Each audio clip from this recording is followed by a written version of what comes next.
Hello, all, and welcome to week 21 of the Religious Education Initiative. This is day 3. We're reading Luke chapter 8, verses 22 through 39. Now, last week we read the parable of the sower and the further explanations that Jesus gave about what that parable meant. This week we will see what happens next in the Gospel of Luke as Jesus and his disciples get into a boat and cross the lake to the other side. So, one day he got into a boat with his disciples, and he said to them, "Let us go across to the other side of the lake." So they put out, and while they were sailing, he fell asleep. A windstorm swept down on the lake, and the boat was filling with water, and they were in danger. They went to him and woke him up, shouting, "Master, Master, we are perishing." And he woke up and rebuked the wind and the raging waves. They ceased, and there was a calm. He said to them, "Where is your faith?" They were afraid and amazed, and said to one another, "Who then is this that he commands even the winds and the water, and they obey him?" Then they arrived at the country of the Gerasenes, which is opposite Galilee. As he stepped out on land, a man of the city who had demons met him. For a long time he had worn no clothes, and he did not live in a house, but in the tombs. When he saw Jesus, he fell down before him and shouted at the top of his voice, "What have you to do with me, Jesus, Son of the Most High God? I beg you, do not torment me." For Jesus had commanded the unclean spirit to come out of the man.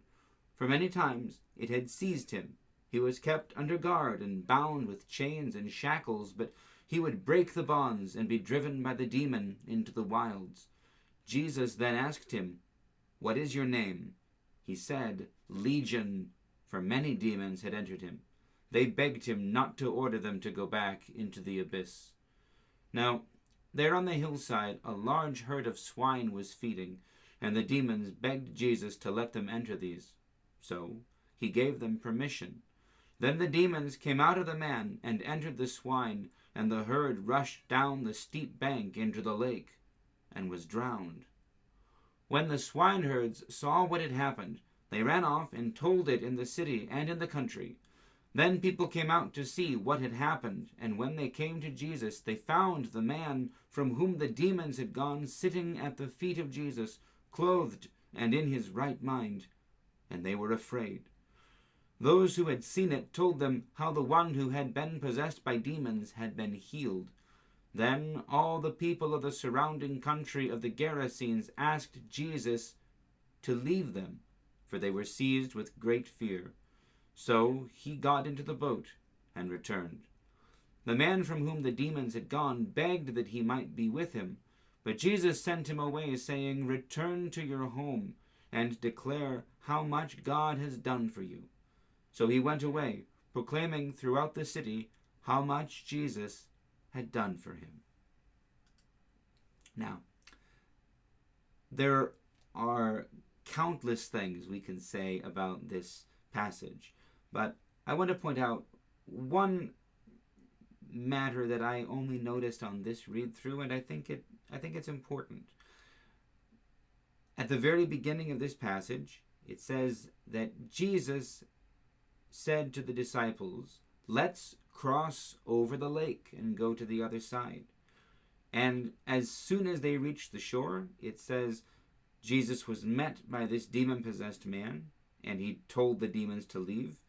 And as soon as he had cleansed and delivered this demon-possessed man, the people of the countryside came and asked him to leave. And he left, and he went back across the lake. Which means it was Jesus' idea to cross the lake, and the only thing they did on the other side of the lake was meet and heal this man. So, we should, I think, conclude that meeting and delivering this man was the entire reason that Jesus crossed the lake. And what we can conclude from that is twofold. Saving people who are under the dominion of demons is something that we see as very important to Jesus.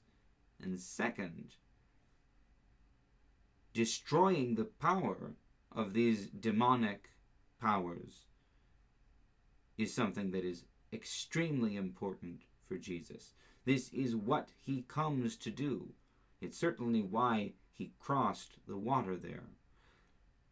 And for us then, we who live in this world, we need to be very careful then to not give ourselves over to the influences of the evil one.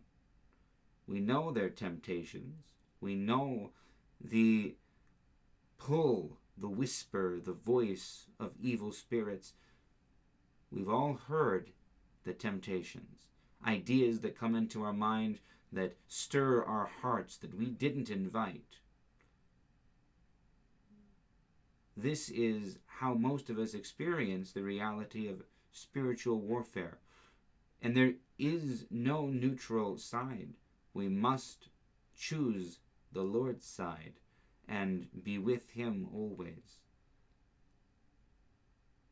Because otherwise, we open ourselves up to the demons, we open ourselves up to sin, and we leave the embrace of the Lord.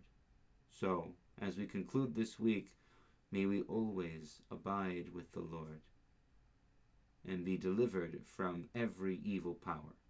Amen. God bless you all. I will see you next week.